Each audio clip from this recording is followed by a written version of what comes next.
Hi everyone, this is Dr. Nitin Choda with Ignition Time and welcome to my channel. I am reporting for duty to my Ignition Time community, to my family today. I appreciate you watching. Thank you for being a viewer. Thank you for being a subscriber. If you're not a subscriber yet, please consider clicking the subscribe button. Please enable notifications. That's your vote of confidence in me and my team. Let's just jump right in. In this video, I'll give you the entire sequence of events that took place over the past 24 hours. I'll talk to you about why the president called off the stimulus negotiations. What was his political calculation? What is the reason the president appears to backtrack and appears to suggest a piecemeal approach, whether that is actually likely to happen and what we are likely to see in the next couple of months. Once again, thank you so much for visiting my channel. My name is Dr. Nitin Choda with Ignition Time, and let's just jump right in. Now, on your screen, you'll see all the tweets from the President of the United States over the past several years since he took office, talking about the economy, talking about jobs. Occasionally the president started bashing his opponents, and so the president has over several years taken the opportunity to use Twitter as a medium to talk about the economy, to talk about jobs, to talk about how well the stock market is doing, because it's very important to the president that the stock market does well. Now, what is interesting and ironic is that more than half of the country, more than half of Americans don't own any stocks. In fact, the top 1%, the richest individuals in the country, own a significant portion of stocks in the stock market. So I think it's very interesting that the president uses stocks, essentially the value of 401ks, as a parameter, if you will, of his success. And there is a point to be made. If you're a supporter of the president, you're going to say, yes, stocks are up, my 401k is up. But again, for half of the country, people don't, half of the country doesn't own any stocks or owns a small amount of stocks. And again, let me be clear. For me, it's not about the red or the blue. It's about the red, white, and blue. I'm not Democrat. I'm not Republican. I'm American. We are all Americans first. But again, as you can see on your screen, the president has, since he took office, talked about the stock market, talked about the economy, talked about jobs, and it's very important to him, and it is something that he has pointed out again and again. Now, my opinion about this entire situation is this. The president, in changing his course, if you will, I call this a stimulus reversal, is making a political calculation that he can blame House Speaker Nancy Pelosi, he can blame the Democrats for blocking stimulus. He can blame them as we head into probably what is the most important election in many decades. So he can blame them and say, hey, we tried to pass it, you're the ones who stopped it. But I can tell you that the Democrats have from day one resisted a piecemeal approach.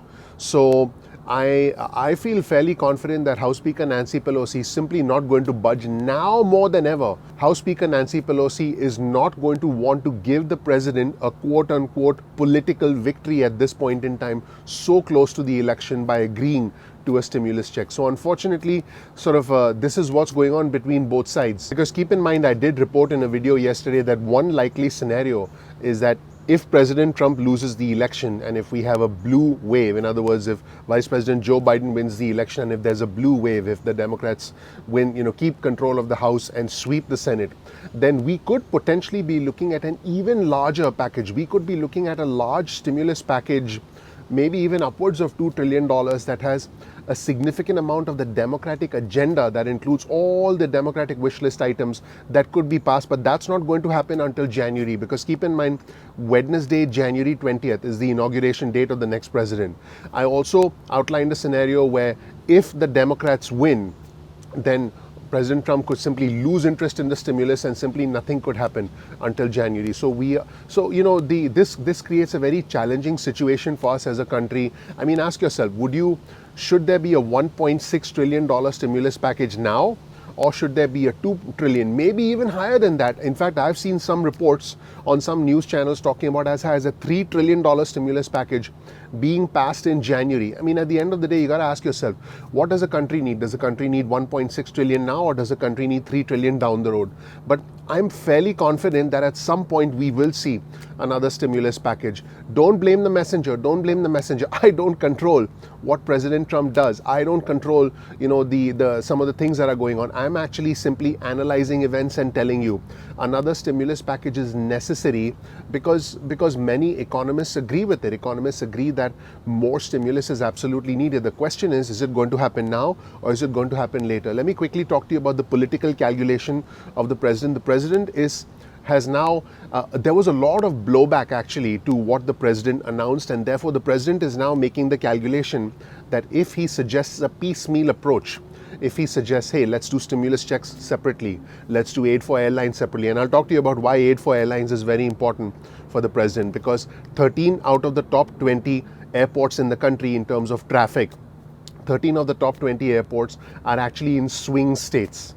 There are states like Arizona, states like Pennsylvania that are losing many jobs in the airlines, and this has an impact on the election. So all of these things are swirling around, and so what is likely to happen is if the president tries to point fingers at the Democrats, if you're a supporter of the president, you'll say, oh, this was a master stroke, this was the art of the deal, this was an uncanny maneuver, and you'll say that the president now made a political calculation where the president can blame the Democrats. But if you're a supporter of former Vice President Joe Biden, you'll say, aha, the president sort of walked into a trap and the president wants a piecemeal approach, and now more than ever, the Democrats are going to say, nope, no piecemeal approach, and which is essentially going to lead to a blue wave. So again, for me, it doesn't matter whether you're red or blue. For me, it's about the red, white, and blue.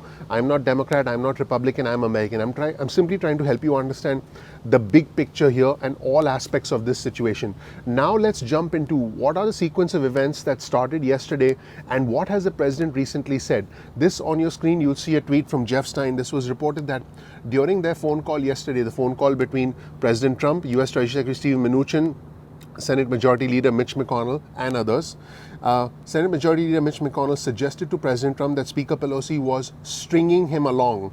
In other words, Speaker Pelosi had no intention of doing a deal, and no deal that she cut with Mnuchin could pass the Senate. In other words, Senate Majority Leader Mitch McConnell was saying, hey, let's say they agreed to $2 trillion, it's not going to pass the Senate, which, by the way, is unusual because the Senate Majority Leader has indicated to President Trump that whatever you folks agree with, meaning US Treasury Secretary Steve Mnuchin and House Speaker Pelosi, we will indeed pass in the Senate. But apparently some other information was provided to the president yesterday, and the president shortly after that blew up the talks and essentially announced that there would be no stimulus. In fact, here's what the president announced. You'll see the series of tweets on your screen from the president, where the president basically announced that House Speaker Pelosi is asking for $2.4 trillion to bail out poorly run high crime Democratic states. Now, I do want to point out that it is not $2.4 trillion, it is $2.2 trillion. Some sources suggest $2.3 trillion. That's number one. Number two, House Speaker Pelosi wanted $436 billion and US Treasury Secretary Steve Mnuchin had offered $250 billion. Okay. Now, $250 billion as a ratio of $2.2 trillion is right around 12%. Okay, and let's say we go closer to House Speaker Pelosi's number of $436 billion. As a ratio of $2.2 trillion, $436 billion is probably 19-20% in that neighborhood, and the entire $2.4 trillion which the president is implying was not for, I quote, I'm going to use the president's words, to bail out poorly run high crime Democratic states. This is inaccurate information. The entire let's just say 2.4, and the entire $2.4 trillion included aid, included stimulus checks, included unemployment benefits, included aid for renters, included aid for children, included food assistance, included broadband. So the entire amount was not, I repeat, was not for, I quote, aid to poorly run high crime Democratic states. There was a section of it which was essentially the area of contention, and I do want my viewers and subscribers to know that. So essentially, as you can see, the whole sequence of tweets on your screen from the president basically said that I've instructed, I'm rejecting their request and I've instructed my representatives to stop negotiating. So this is a sequence of events that happened yesterday. And as soon as the president did that, the blowback began almost immediately. The stock market started to fall precipitously. By the way, the stock market futures have bounced back today because of something the president just said, and I'm going to get to that in just a second. But I do want you to understand the sequence of events that happened leading up to the point where the president appears to reverse his course. So this on your screen, you'll see you'll see a message from a group of America's top CEOs, the Business Roundtable. They warned that the recession will get much worse without any additional stimulus. They said, "We are deeply troubled by the sudden halt of negotiations. Millions of American families, workers and businesses are suffering from the economic and health impacts of the pandemic and need the support of their government. Communities across the country are at the precipice of a downward spiral and are facing irreparable damage. Failure to reach a deal on additional relief would worsen and prolong the crisis for our country. We call on the administration and Congress to come back to the negotiating table immediately with a renewed sense of urgency to reach a deal that can pass the House and the Senate and the President can sign into law." So this was blowback from the roundtable, but this is what I'm about to show you now is probably going to hurt the President even more from a political standpoint. On your screen, you'll see a tweet that essentially tells you that 200 flight attendants in Arizona were laid off after the expiration of the federal emergency help and failure of the White House and Congress to approve additional aid. I will provide you with a link to all these sources in the description section below, as well as all the articles. Keep in mind, Arizona is a very, very, very important state as far as the election is concerned. Also, Pennsylvania is a big state. You'll see another tweet on your screen which suggests that the pain has already started. 740 flight attendants in Philadelphia are losing their jobs, according to the Philadelphia Inquirer, without any federal help. A lot of us are so worried about the healthcare, says Yusef Ortolaza, 29-year-old flight attendant. So again, this is an important swing state. Also keep in mind that 13 out of the 20 most heavily trafficked airports in the country are in swing states. In fact, here's a chart on your screen that shows you the most heavily trafficked airports in the country. So you can see that a majority of them, the 13 out of the 20 most heavily trafficked airports in the country, are actually in swing states. So this is why, by the way, this is why the President keeps talking about airlines. House Speaker Pelosi keeps talking about airlines. And the White House Chief of Staff Mark Meadows also talked about airlines, because airline workers are in swing states and both sides need the votes of those swing states in order to be able to win re-election. So now you understand why everybody keeps talking about airlines, right? Now, as you can expect, former Vice President Joe Biden did seize on this, and you'll see a tweet on your screen from former Vice President Joe Biden. "The President turned his back on you." The former Vice President wrote, "Donald Trump ended the efforts to pass bipartisan relief that our nation desperately needs. He ended talks that would get help for our businesses and schools, for families struggling and for those unemployed, that would have preserved hundreds of thousands of jobs. Make no mistake, if you're out of work, if your business is closed, if your child's school is shut down, if you are seeing layoffs in your community, Donald Trump decided today that none of it matters to him. There will be no help from Washington for the foreseeable future. Instead, he wants the Senate to use its time to confirm his Supreme Court Justice nominee before the election in a mad dash to make sure that the court takes away your healthcare coverage as quickly as possible." Wow. Now, the President did face blowback from within his own party, from within the Republican Party, from more than one senator. The most prominent of these senators is Senator Susan Collins from Maine, and on your screen you'll see a tweet that references what Senator Collins said. She said in a statement, "It's a huge mistake to postpone stimulus negotiations until after the election." She said she has been in touch with U.S. Treasury Secretary Steve Mnuchin. The statement didn't criticize the President directly, but did indicate that waiting until after the election to reach an agreement on the next relief package is a huge mistake. "I have already been in touch with the Secretary of the Treasury, one of the chief negotiators, and with several of my Senate colleagues." So she's from Maine, and she's facing pressure from her constituents, as you can see. Now, what's interesting is, since all this blowback began, the President tweeted last night. He actually responded to a comment from the Federal Reserve Chairman Jerome Powell that was mentioned by CNBC. And the Federal Reserve Chairman Jerome Powell said that more help from Congress was needed and there was a low risk of overdoing it. And the President responded true. So I thought that was very interesting, because that was at odds with what the President had done hours before.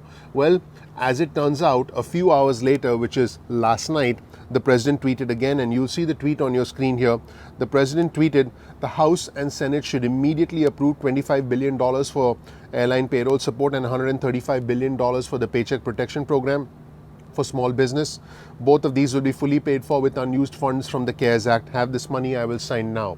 Now, the President did also tweet. In fact, let me show you the other tweet and then I'll give you my analysis. If I am sent a standalone bill for stimulus checks, $1,200, they will go out to our great people immediately. I am ready to sign right now. Are you listening, Nancy? And he tagged White House Chief of Staff Mark Meadows, Senate Majority Leader Mitch McConnell, House Speaker Pelosi, Kevin McCarthy, and Chuck Schumer. And also, I want my community to know that if there's any doubt about whether the stimulus negotiations are off or not, if there are any other channels, if there are any other news sources stringing you along that that there is going to be a stimulus deal, and this is part of a maneuvering effort or something on the part of the president, and stimulus negotiations are going to resume. Here's a tweet on your screen that tells you exactly what the White House Chief of Staff Mark Meadows said.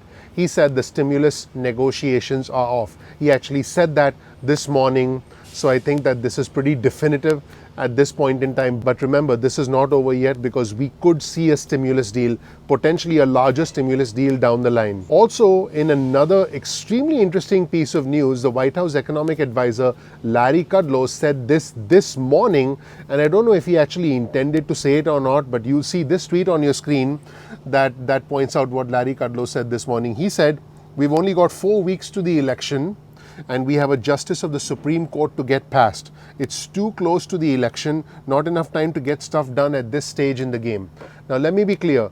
It's too close to the election to not pass stimulus, but make sure that a SCOTUS vacancy is fulfilled. That's basically what White House economic advisor is saying. In fact, if you take a closer look at this tweet on your screen, Jeff Stein spoke with a senior Trump administration official, a former senior Trump administration official, who said that the White House should avoid saying it is putting the court ahead of the stimulus package, because obviously from a public relations standpoint, that's not very good. That's like saying, hey, your future, your ability to pay rent, your ability to put food on the table, and your economic future is less important than nominating the next Supreme Court judge. But unfortunately, that has been said openly by both President Trump and White House economic advisor Larry Kudlow. And you can see this on your screen, and that is where things stand right now. Now, I want my viewers and subscribers to understand something, that airline aid is being mentioned again and again because, again, majority of the most heavily trafficked airports are in swing states. That's point number one. Point number two, Paycheck Protection Program money helps small businesses and then helps retain jobs. Point number three, the $1,200 stimulus check is a lifeline, is necessary for many of my viewers and subscribers. But really, the one thing that's super important is the extension of federal unemployment benefits.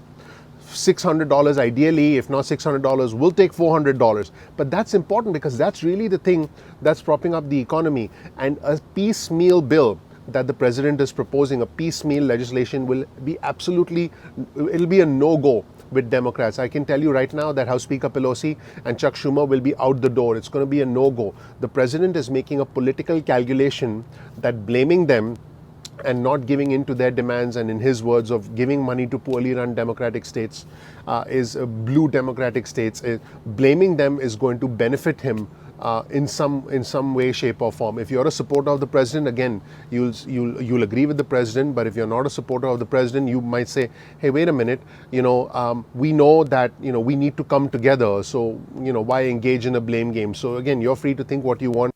But this did impact the stock market yesterday. In fact, on your screen, you'll see what happened to the stock market yesterday. The stocks took a dive after the president announced the end of stimulus talks. And this, by the way, if you pay attention to this entire video and the big picture, guys, everyone reacts to stimulus news, but very few people see the big picture, and that's why you come to my channel, right?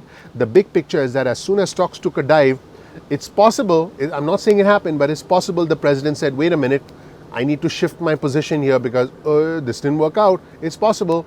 And because stocks took a dive, you'll see on your screen that stocks took a dive yesterday. In fact, billionaire investor Bill Ackman said, and I'll show you Bill Ackman's tweet on the screen, President Trump and Speaker Pelosi, in that you both agree on the first $1.6 trillion of stimulus, why not immediately fund the $1.6 trillion of stimulus and leave the disputed $400 billion to the outcome of the election? That way Americans in need can be helped the most. And honestly, it's less than $400 billion because the Democrats want $436 billion for states, and U.S. Treasury Secretary offered $250 billion. So they're only apart by $186 billion. $186 billion as a proportion of 2.2, 2.4, whatever, is less than 10%. Why should we hold up aid for millions of Americans who need a stimulus check? Millions of people in the airline industry, millions of pilots, millions of small businesses, because of essentially an opinion that states need more money or less money. It doesn't matter to me whether you're red or blue. I'm for the red, white, and blue. It doesn't matter to me whether you're a Democrat or a Republican. This whole situation is becoming a political calculus, and I do think that as a country, we are finding ourselves in a situation where I don't think the Democrats are going to agree with the president. In fact, the Democrats will point more blame towards the president as we get closer to the election. But if we have a blue wave, if we have former Vice President Joe Biden becoming the president, if we have the Democrats sweeping the Senate and the House, I do think that we'll see a much larger stimulus. But the problem is, we need money now. The question is, there was a leaf that just smashed into my head. The question is, should we as a country get $1.6 trillion now, or $2 or $3 trillion 2 or 3 months from now, assuming that the election works out a certain way? I mean, anything is possible in this environment, but I'm just telling you now what is likely to happen, and that is my analysis. So thank you so much for watching, everybody. My name is Dr. Nitin Chhoda with Ignition Time. Check out my video so you know who I am, what my journey has been like, and why you should listen to me. I really, really appreciate you watching. Follow us on Instagram. That's our Instagram handle, ignition_time. Follow us on Twitter. That's our Twitter handle, which is ignition_time. We release videos at 2 p.m. East Coast time most days of the week. If you learned something new from this video, a lot of effort went into this video, organizing all the data, creating the effects to show you everything that's going on. All I ask is that you subscribe, you enable notifications. That would mean a lot to me.